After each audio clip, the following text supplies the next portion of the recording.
Alright, welcome to Chapter 6, Help Desk Operation. This one might go a bit long because there's 70 slides, but I'll try to get through them quick. Alright, so the objectives, blah blah blah blah. Alright, what is a help desk? And again, it's just a central point where if a user has any kind of problem, like back in the old days, we used to have specialized, like if you needed web help, you went to the web place, and if you needed, computer help, you called the computer guy, and if you needed phone help, you went to the phone guy. But it was hard to like, oh crap, well who do I go to for all these issues? And now I'm having this issue. I've never had a web, so they just made it a central point of contact. So no matter what, really, with almost any electronic services that you have, you go to the help desk. Alright, and your typical help desk is what they call a multi-level support model, meaning instead of paying $100,000 for 15 network techs, I can have 5 level 1 guys that are just computer people that can also write tickets and things and pay them $30,000, and then I can have the next level 2 that pays $60,000-$70,000. Then I can have the level 3 guys that make the $100,000. So that way, the organization is more efficient financially, and higher level people aren't being wasted troubleshooting, a Microsoft Office issue.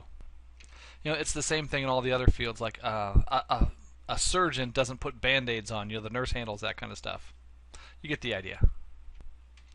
All right, incident management. Remember, any kind of problem is referred to as an incident.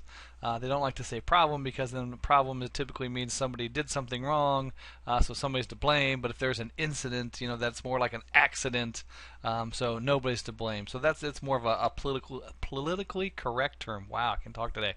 This is going to be an interesting video.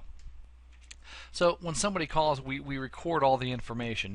Who called, when did they call, did they call me on the phone, was it an email, what problem are they reporting, and then I'm going to ask them for questions, that kind of stuff. So the steps in the incident management process, woo, a whole bunch of steps. And I don't know if we're going to talk about all these, my goodness. Alright, so first when you receive the incident, and you can receive it a bunch of different ways. There's a web contact form a lot of places have where people just go to the web, type in their issue. Stark State uses that. You can email somebody, you can call them on the phone. Typically the phone call is the most prevalent, especially if you're doing the help desk for a services company like Time Warner Cable. When you have a problem with your internet, you obviously can't email them, so you got to call them on the phone. Alright, so when you're receiving the phone call or whatever it is, your very first step is to establish that relationship with the user. You've got somebody on the other end who's got a problem. They're frustrated enough that they had to call you for help. The last thing they want to hear is sarcasm and stuff like that. So you're going to start building that relationship right there, and then you're going to get information. You always, before you start getting into the ticket, alright, who's calling? Where can I call you back if if our call is dropped? Where can I call you back at? All right, and what kind of problem are you having? That kind of stuff. A lot of companies actually have a script that you actually have to read, and you have to go through like the different pages and say, okay, you ask this question, ask this question, ask this question, which is typically what they do for Dell. Like if you call Dell, no matter what you do, when you call Dell support, first thing that they're gonna give me the service tag number and who are you and what's your phone number. So they ask you like 5 questions before you even talk about what the problem is. And then when you start talking about the problem, the very first thing they're have you turned the computer on and off? Have you checked the power cable? So just a bunch of basic stuff. But anyway, you get the idea. Alright, then they say the next thing is to pre-screen the incident. And you're just going to filter it to see where does it need to go. Is this really a help desk ticket? Is it really destined for the phone guy? Is it destined for the web person? That kind of stuff. If you're working for Time Warner or some other outside company, you want to make sure that whoever's calling, that they have the right to call you. Are they a customer? Have they purchased something from you? That kind of stuff. You would be surprised at bigger companies with huge corporate help desks. People will randomly call and try to get help, and they have never even bought a product for that company.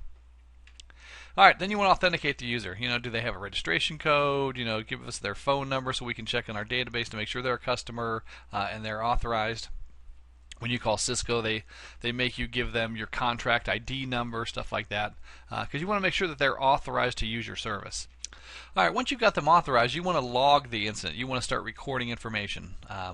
We start filling out the trouble ticket, and almost every help desk has some kind of software where they do help desk tickets.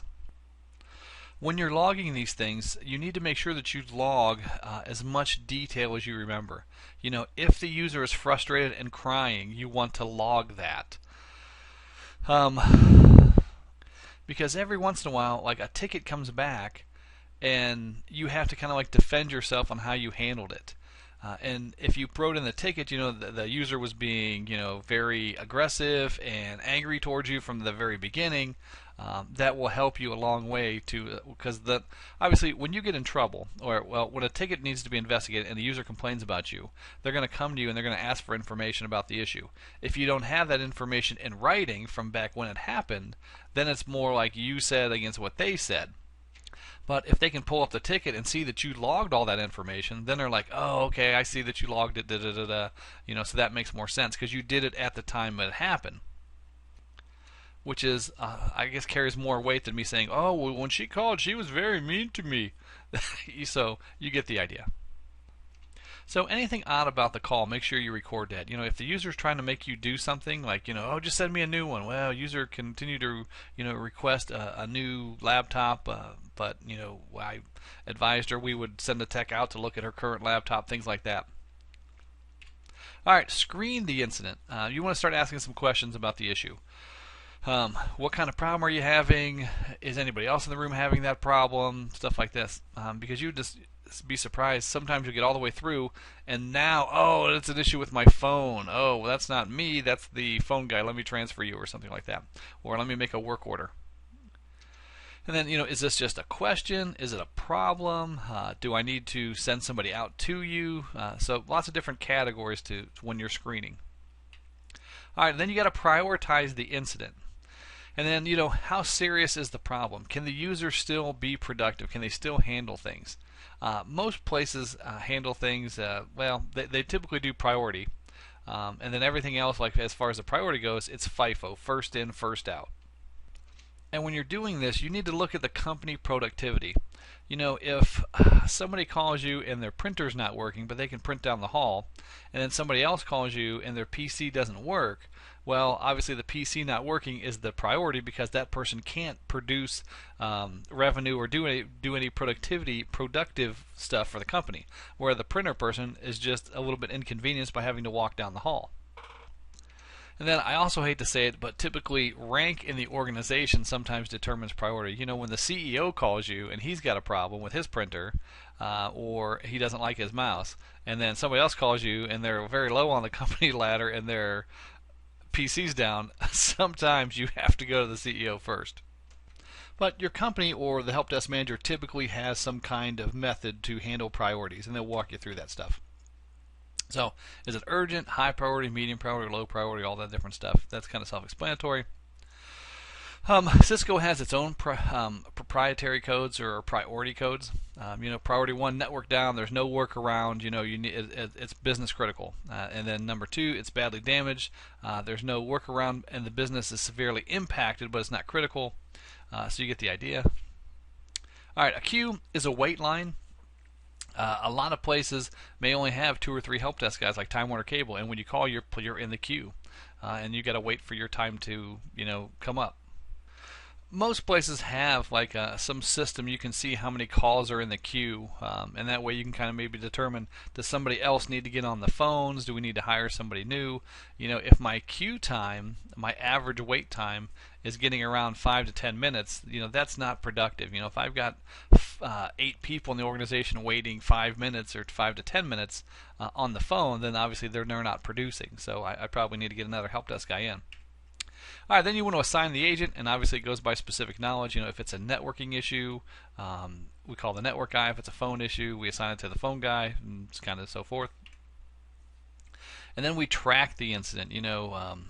Did the phone guy actually do something on that? What was his solution? How was it handled? Most help desk software that allows you to create those tickets also allows you to create resolutions. How did I fix this? So that the tech can put it down. And that way you kind of accumulate this database, so when new people come in and they come across those same incidents or those same issues, they know how to fix it. All right, and then if you can't fix it, or whoever assigns it can't fix it, then you escalate it to the next tier. So the tier 1 guy talks to the person on the phone. Oh, it's a password issue. I don't have access for that. I'm going to escalate this to tier 2. And the tier 2 guy may have access to reset passwords. And the tier 2 guy, maybe it's a network issue, so he can't fix it. So he has to send it to the tier 3 guy who actually goes out and does things. Different help desks work differently. The very first help desk I was at, there were 5 of us that kind of like had desks in a row. And the phone calls rotated between us, and if you got a call and somebody needed you to actually go on site, then you went on site. So you were like the top. You were tier 1, 2, and 3. So it was kind of neat when you get a call that you had to leave, because then you could like go outside and go get some stuff done. Other help desks, like the Stark State help desk, when you call in there, those guys just sit there and they just answer calls. And if it's something that needs somebody to come out there, they just create the ticket and assign it to somebody. So they always sit at their desks. And that job can get kind of boring. All right, and then finally you resolve the incident. So you fix everything and you write down the solution. Now, in order to be resolved, the client needs to be happy. The customer needs to be happy. So you need to ask them, is everything done for you? So when you go out and you fix something, you fix their printer or whatever, you need to have the client print something to make sure that they can. And that way there's no way that they can say that you did not do your job.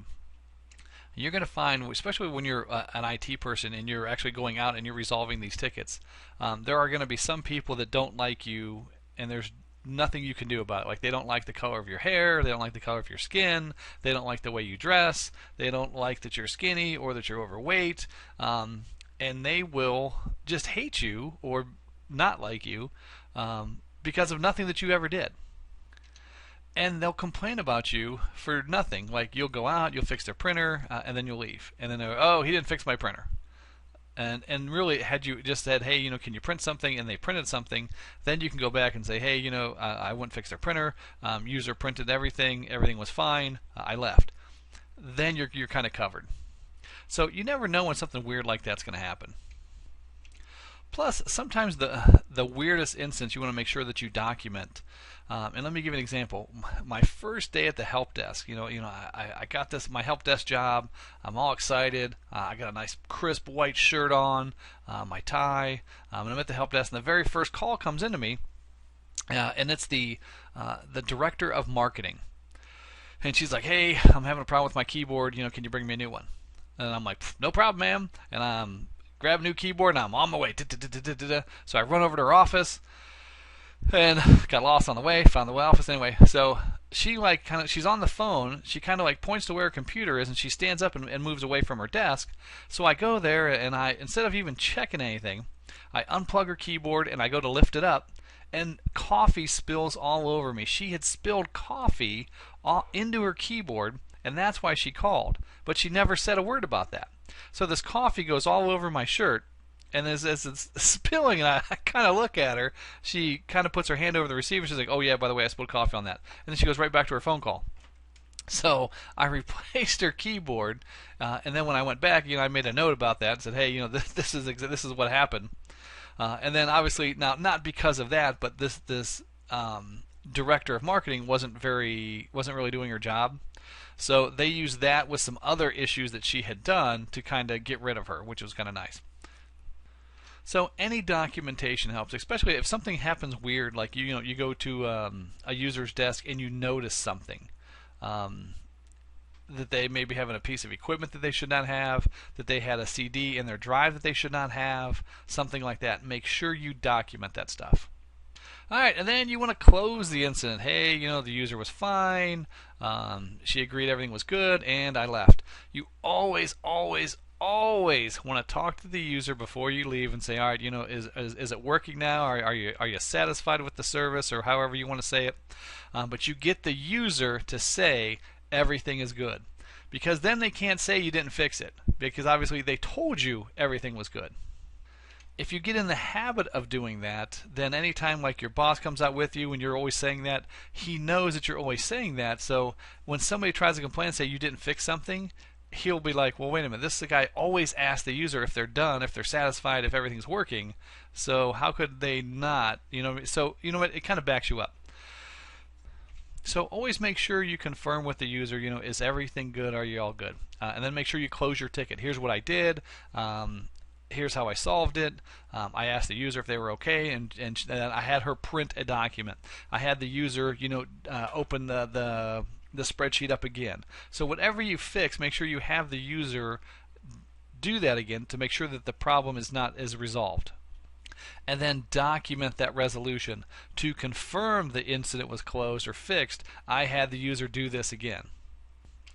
Alright, and then they say archive the incident. That just means obviously save a copy, or make sure that's backed up, or somewhere where people can search for solutions or can go back and look at stuff. Again, most help desk software allows you to do that. Alright, best practices. You might hear things about ITIL. That's the Information Technology Infrastructure Library.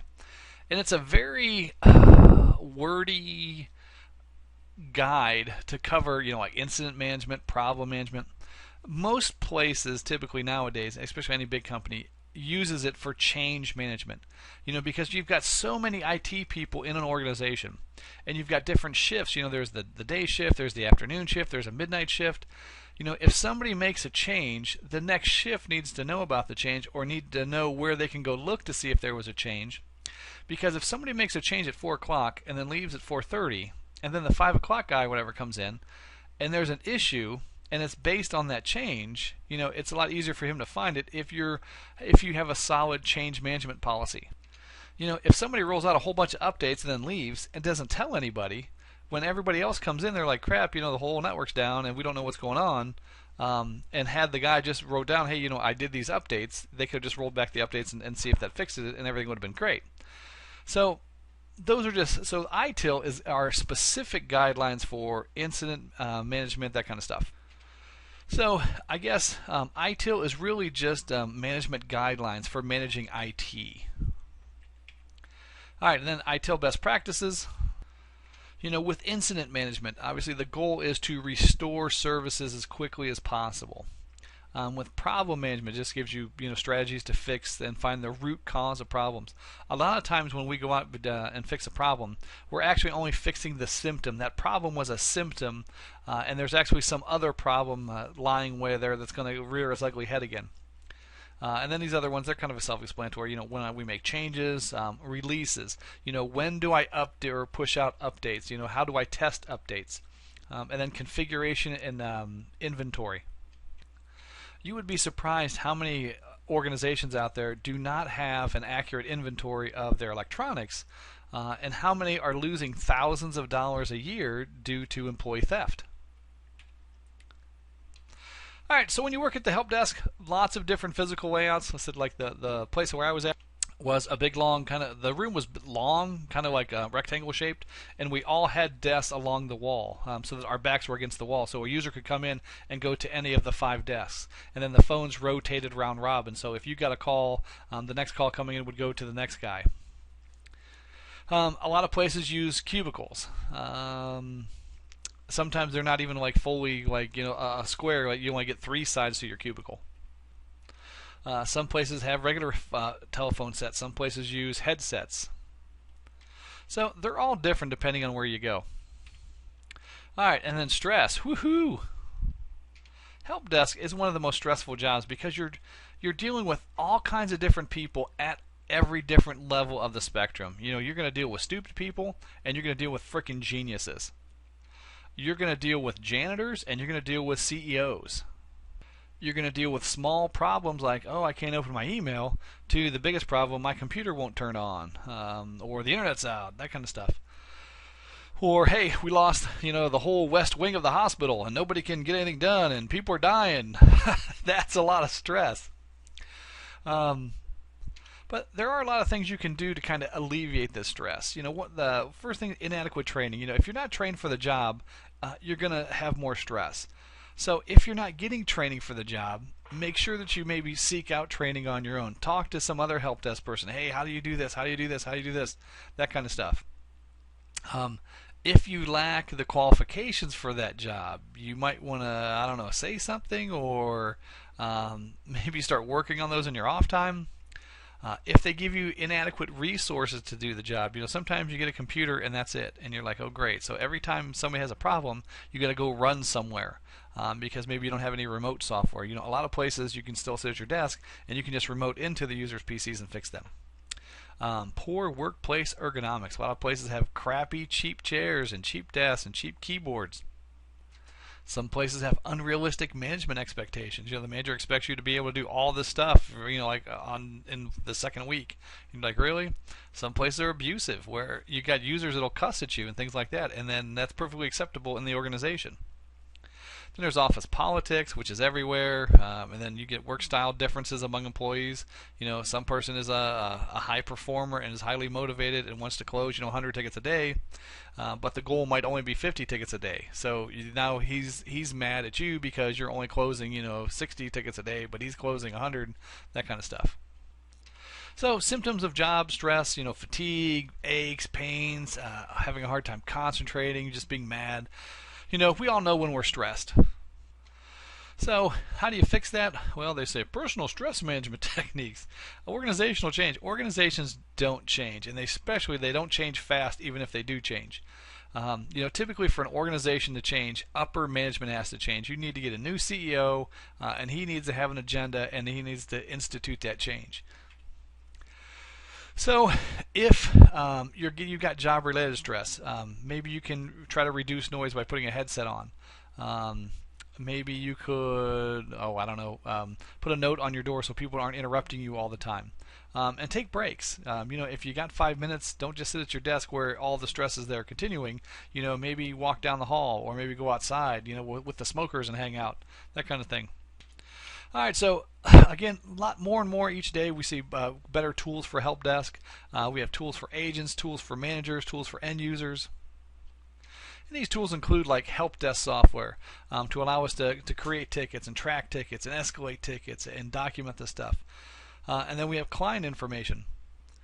Our phone systems nowadays are computerized. So when a client calls you and the phone call comes in, that phone call can actually put information right into the help desk system and put in the user's location, the user's phone extension, the user's name, and things like that. So whatever help desk software they have, make sure you check out the product. Check out their website for their features, limitations, what versions, known bugs, things like that. The more you know about the software, the better able you are to handle it, which obviously makes you look better in the workplace. All right, you need access to the client information. What's their hardware configured? Do they have what software are they licensed for? What network protocols are they running? Some places have a solution database or knowledge base where they have like all the answers to different issues. Sometimes they have these if-then rules. Check this. If this happens, then look for this. Or if this is blue, then look for this. That kind of stuff. All right, there are diagnostic utilities. Most of them aren't worth the money that you pay for them. And then there's always vendors links. I can go to Dell and find information about those. Bigger companies typically have a rep from the computer systems that they buy. When Stark State, obviously all their computers are Dell, they actually have a Dell rep. The guy comes in probably once a week because they make so much money off of Stark State. So they have somebody they can go to get information. They can always go to Dell's online stuff, things like that. All right, then there's all kinds of management tools to help you, get your job done. The first thing I recommend, actually I recommend two things before you get out there in the work world of help desk. The first one is a book by Dale Carnegie called How to Win Friends and Influence People. And read that sucker over the summer. It's not that thick of a book. It's actually pretty light reading. A lot of it might seem like common sense, but just some interesting tips and stuff when you're dealing with people to have better relationships with them. And then the second thing that I recommend, Stephen Covey has a series called The 7 Habits of Highly Effective People, where he gives you these 7 habits, and they have like this Covey Franklin planner thing where you like plan out your day. So in the morning, you write out, hey, here's the things I'm going to do today, and then here's the priority of those things. So I always do, the A priority things first, stuff like that. So you've got calendars, you've got appointment reminders, you've got meeting schedules, you've got warning alarms on your PC, you got to-do lists. There are a ton of tools and stuff out there. Excuse me.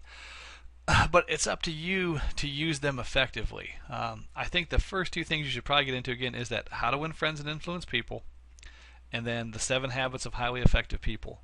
That will go a long way to help you through your entire career.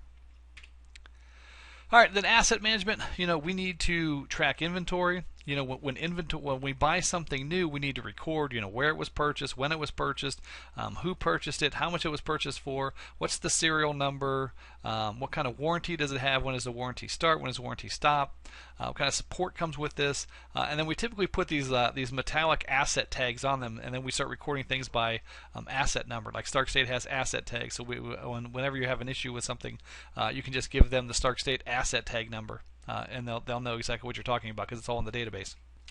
All right, and then different things that you buy can sometimes have service level agreements, or SLAs. An SLA contract is a contract from a vendor that says this is the specific response time you're going to get, and this is the specific performance objectives that we're going to meet. So when I buy a router, I can get an SLA that gives me 24-hour response time. Or 2-hour response time, and then 24-hour replacement time. So if something happens to that router and I call Cisco, somebody will get back to me within 2 hours and start working on the ticket. Not just taking information, but working on the ticket. And then if that guy can't resolve the ticket in a certain amount of time, maybe it's 2 hours, they will ship me a new router right away, pre-configured with my stuff, so that it's there within 24 hours. So that's an SLA, a service level agreement. And it can define different performance relationships, how it's going to support internal users, how it's going to support external users, your job to support the vendor, that kind of stuff. So medical organizations typically have very strict SLAs with very small time frames in there because you can't have the electronic medical record system down because then physicians don't have access to patients' medications, allergies, things like that. So it's a lot harder for them to prescribe help. All right, and then client feedback. Feedback from users is very important. If the users don't feel that they're getting helped fast enough, or if they think one help desk guy, sucks, and it's kind of like across the board.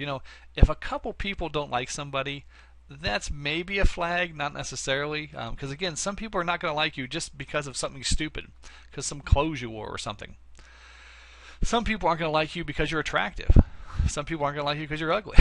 You get the idea. So if a couple people don't like you in the organization, that's kind of normal. Everybody's not going to like you. But if across the board 80% of the people in the organization don't like you, there's something wrong with you, not the 80% of the people. So client feedback is helpful. All right, statistical reports. I can't emphasize the benefit of real data and statistics enough. Let's say I get promoted to network administrator, and after my first year I go to the boss and I say, hey, I improved network performance by 50%. And then he says, well, how do you know you improved network performance by 50%? Because your best managers will make you verify stuff. And I'll be like, well, all the users say it's very fast. Well, that's not really... You know what I mean? There's no way you can prove that.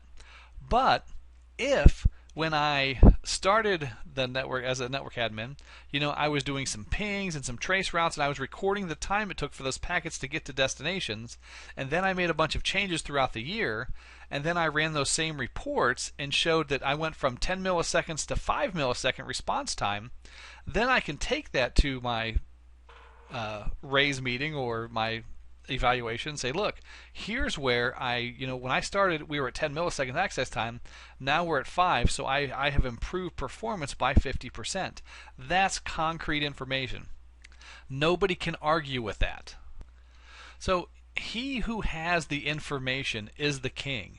If you go to meetings and things and you actually have data on the number of unresolved incidents, the abandonment rate, callers that are hanging up because the queue times are long, how long the queue times are, things like that, you can say, I need another person because this is what it's costing you. These are the people that are hanging up because they're frustrated being in the queue. Here's how long people are waiting in the queue and not being productive for the company.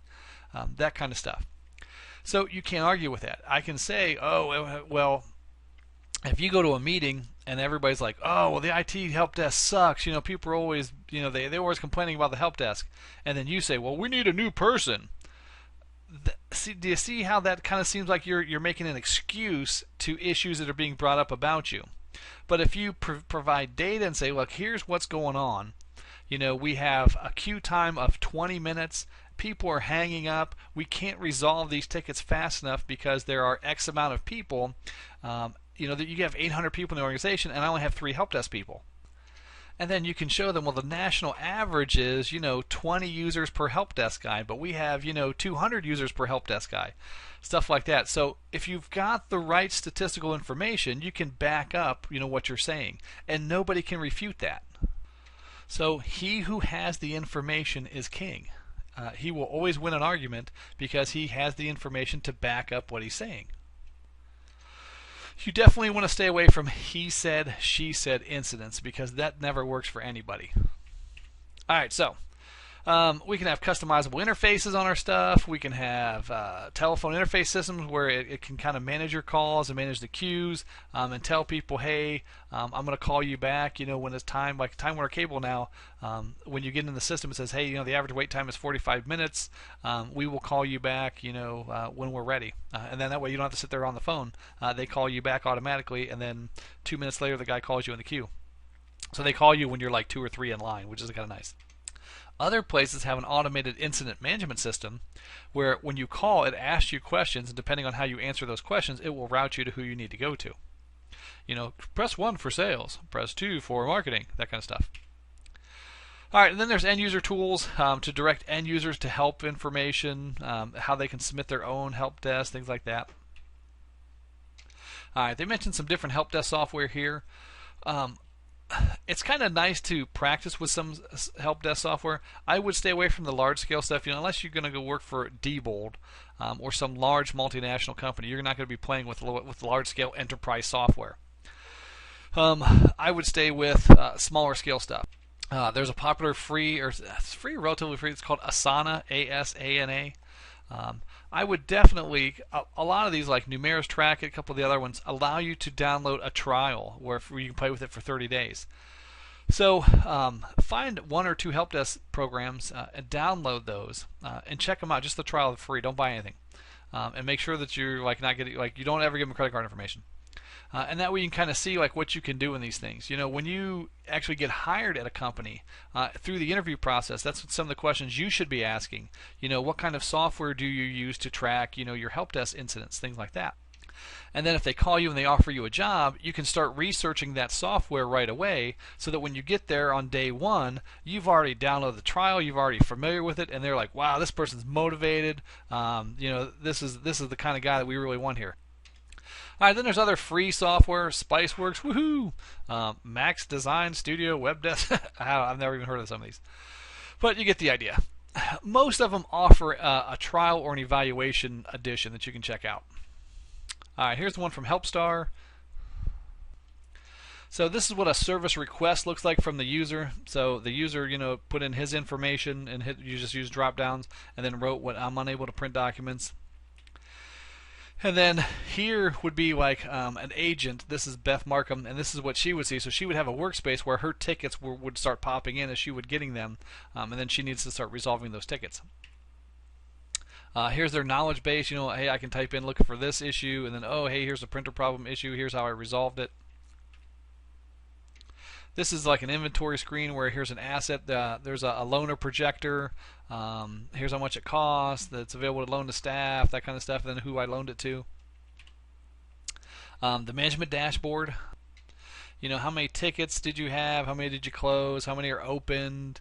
That kind of stuff. The response rates for your SLAs. So a lot of different information there. And again, remember, whoever has the information is king. Alright, telephony systems. It's not telephony. If you walk into some place and you say telephony, they're going to all laugh at you. It's telephony. in telephony systems, an ACD or an automated call distributor is something that allows you to automate the first steps. It answers the call, it greets the user, hey, welcome to the Northgate Medical Foundation, press 1 for this, press 2 for pediatrics, press 3 for this, you get the idea. Most companies have that nowadays, and if they don't, they really should. So the ACD systems are to get the user to where they need to go as fast as possible, and obviously to save money by not having a receptionist just sitting there answering calls. The ACD system, if you got 4 incoming lines, it can handle 4 incoming calls at the same time, where a typical receptionist cannot handle 4 calls at the exact same time. So then I talk about some features. What's nice about these ACD systems is the reporting. I can see how many people dropped the call in the ACD system voluntarily because they were frustrated because of the way the system handled them. I can see how many calls are in queues. I can see how calls are getting routed. So I get a lot of different information. I can see who's getting hit the hardest. And then an IVR is just an interactive voice response. Press 1 for this, press 2 if your problem has this, press 3 if you have not unplugged your computer yet, press 4 if your computer is smoking, press 5 if you need to call the fire department. Alright, and then there's web-based support, all kinds of different stuff that you can go to out there. When you're ordering equipment, there's always rebates. You can check on the status of rebates or product information, knowledge bases, FAQs, troubleshooting wizards. Because the built-in Windows troubleshooting wizard has never ever helped me. Alright, and then obviously with web support, it lowers the cost because we're not dealing with a person all the time. It allows users to be more self-sufficient. If most users, if they have the choice, they would rather just go to a web page that walks them through how to do something real quick, rather than going through the process of making a call, standing there doing nothing, waiting for you in the queue time, and then actually getting you, and then you walking them through something. So if you've got good web support information in place, people will use it. If it's bad, they won't use it. If I just have words that say, click this, now click this, now click this, now click this, now click this, users don't like that. They like screenshots. They like, oh, here's what I click, here's where that is. So not only do I have a picture of the screen, but I got the place where they click all big circled in red and it says click here, that kind of stuff. You got to think about it. If your mom is calling in or your mom is using this, will my mom be able to use it? And that was what we always have said at HelpDesk. You have to design things so that your mother could use it. All right. Then obviously there's email support. We don't really see this a whole lot.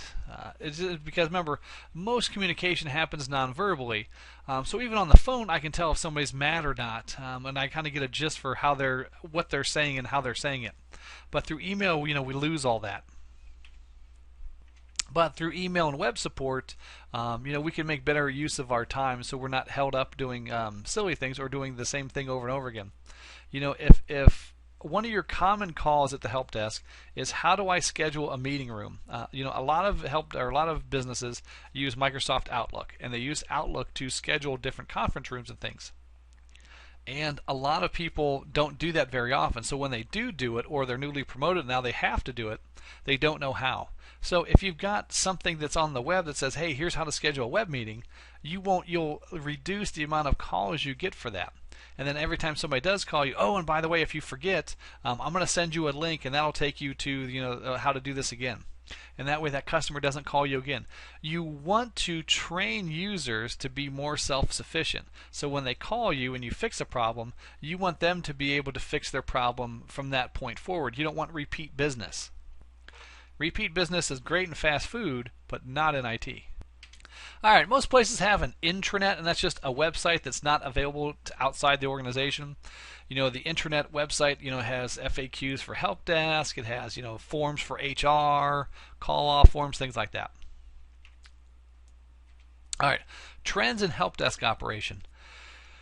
Up until now, our main networking model has been to buy servers, create a server room, and stuff like that. But when you have a server room, you typically have to buy racks, and they're expensive. And then you have to mount your equipment, and then you have to have battery backup. If you can, you want to get power from 2 different power grids, and that way if power goes out with one grid, you're still getting power from another. You have to have a lot of extra air conditioning in that room. to provide clean air and stuff. It gets very expensive. And then if I've got a I don't know, some kind of server like a practice management software that does billing and scheduling, if it starts to get slow because the processors are being utilized 90 to 100%, I typically end up buying a new server. And then what do I do with the old server? So cloud computing is really kind of coming into play now, and it's kind of killing that model, because now I can just rent out whatever space I need on the internet, and I can buy however much processor stuff I need. So if I call Time Warner Cable and I'm utilizing some of their resources, and I see that my processor utilization is at a certain percentage and I need more processor, I can just call them and say, hey, I need to add more CPU cycles or whatever, and they can actually add it typically within 4 hours, because everything's virtual. They just increase the size of your thing. It's just like opening a loaf of bread and adding more bread or something. I guess that's probably a bad analogy, but they can kind of do that stuff on the fly. So now instead of paying for all that extra stuff, racks to mount stuff, all the extra air conditioning, all the extra IT guys to support that equipment if something goes down, I can now do it through the cloud. And then they handle all the backups, all the redundancy, all the power issues, all that kind of stuff. And most of the time, because they're doing it at such a scale, like if you look at Google and their server farms, they can host your cloud information way cheaper than you could ever host it yourself. If you don't understand, if you've never seen a Google server farm, check it out on the web. Type in Google server farm tour. They have tractor or trailer base, and these trailers have 500 servers, blade servers in each one, and they're all self-contained units. And one of their distribution points might have 18 trailers hooked up, so that's 18 times 500 servers. So it's really cool system that they do, and everything's self-contained and water-cooled and blah blah. But they can give you whatever power you need on the fly. And again, because it's so efficient, they can offer it at such a crazy price. But anyway, you get the idea. So there's virtualization. I can take my server. We used to buy a server for everything. I bought one server for email. I bought one server for file server. I bought one server for the practice management system. But the email server may only be utilizing 20% of the CPU, and the file server may only be utilizing 30% of the CPU. But now I can just buy a big server, and I can say, hey, take off 30%, and that's going to be the file server, and then take off another 30%, and that's going to be the email server. So I can use virtualization to kind of break up that server into different servers. It's kind of like partitioning your hard drive. Like you have one physical hard drive, but you can partition it into a C, D, and E drive. So it looks like 3 drives when you open it up, or when you go into my computer. But it's really one physical thing, and it's the same thing. We have one physical server, but we break it up into 3 logical servers. And then wireless technology. Everybody's wireless pretty much everywhere. We're seeing a lot more smartphones and tablet PCs in use, especially in healthcare. And then our remote diagnostic technology. Now we have, log me in and go to my PC, so we can, even if they don't have something installed, we can use these tools to get into their PC and remote in and show them stuff. Alright, and then there's some bad stuff like outsourcing, where we're outsourcing help desk to China or to India. Hello, my name is David, I'm here to help you. Sorry, I had to do that. And then, that more, with the outsourcing thing, that happens more towards easy kind of tasks. Like when I call Microsoft and I need to activate my Windows, with the key. High-level support will typically never be outsourced. Alright, demand for IT workers or certified workers. Smartphones, tablets, wireless technology, all that stuff is booming, and it's only going to continue to boom. As far as IT and networking stuff, we're going to start giving IP addresses to refrigerators and ovens. And imagine a refrigerator where when you put in the carton of milk, like let's say you buy a carton of milk, you scan it in on the door somewhere, and then you place it on the shelf, and then the shelf is weighted, so it knows how much weight is in that milk, and it knows that it's milk because it scanned the barcode. And then when the milk gets to a certain weight, it then emails the grocery store and adds that to your list. So when you go to the grocery store, like, it already prints out your list of all the stuff that you need. So we're not that far away from that stuff, and pretty soon your whole house, almost everything's going to have an IP address in there. How many of you guys actually still have a landline phone? Most of us have, just smartphones or our cell phones, or we have like our phone through Time Warner Cable, and that's not a traditional phone system. That's a computerized phone system with an IP address. So a lot of changes. The industry is adapting more of the ITIL methodology. How do I track change? How do I manage incidents? Things like that. We're all under pressure to reduce costs. We're all trying to use these web portals to provide information so we can save on labor hours. And then another interesting one is telecommuting. Working from home. A lot more people are working from home. My brother-in-law works for InfoCision. He's a coder and he works from home. When I was at the foundation, we outsourced, or not outsourced, but we made our transcription department, allowed them to work from home. We just said, hey, if you have, this speed of internet and your computer matches these minimum specs, you can now work from home. And all 5 of them said, within a week, they all got that stuff installed or got new computers or got better internet so they could all work from home. Who does not want to work from home in their pajamas? All right, then they go into cloud computing, but we kind of already talked about that.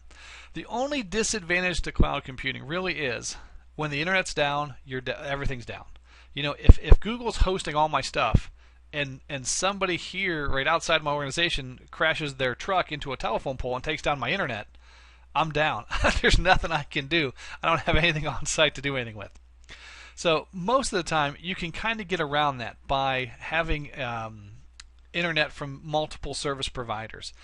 I might have an underground cable from Time Warner Cable that goes to somewhere, and then I may have a telephone line through, or a bigger line, from a copper wire that goes up through the poles.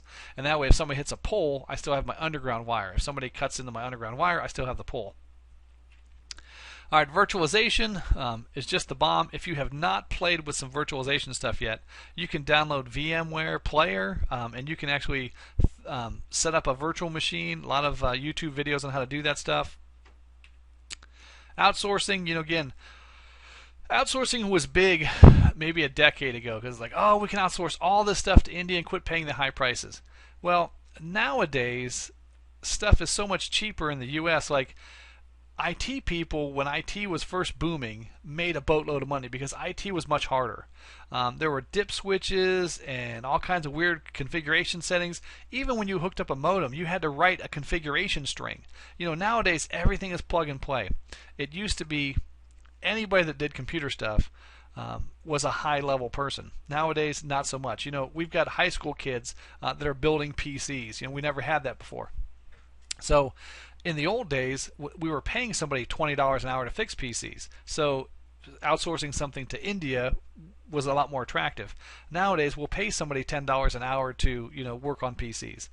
So it's not as attractive to outsource your stuff to India as it once was. Plus, there was so many people have made fun of that and kind of given it a negative context, kind of like I did when I'm like, oh, my name is David, I'm working for the. So a lot of places don't want that associated with their business. So they'll just keep it internal. All right, but onshoring is a little bit different. Onshoring is outsourcing your stuff somewhere else, typically in the U.S. Microsoft, when Windows 95 had first came out, they actually hired a lot of companies in Florida and Tampa to provide support for their stuff. All right, offshoring, where I talked about, primary Asia. All right, telecommuting, working from home, we kind of talked about that. And there's also voice over IP. Voice over IP just means my phone system no longer works like a traditional phone system with cabling. It now works over the internet and is computer-based. And a lot of these voice over IP systems allow you to actually unplug your phone from your desk at work, take it home and plug it in, let it pull an IP address from your internal thing, and you can now get your work calls at home. A lot of times you can just set it up so that it routes your calls, so when somebody calls you at work, it then calls your home phone. So a lot of different advantages with voice over IP, plus you don't get a phone bill. All right, we have web-based support tools like portals, and a portal is just a website that offers different links or portals to other websites so that people can go to different areas fast. So they kind of have like a one-stop shop thing. All right, client relationship management, CRM. Just helps us to improve the client-customer relationship. Are my customers happy? Are we meeting expectations? Things like that. All right, and finally, woo! After 50 minutes, the summary. So sorry guys, now this was kind of a long one. Hooray! All right, so this week in Angel, you have it on the web and a quiz. And again, I'll check those links to make sure they work. And other than that, if you have any questions, make sure you let me know. All right, guys.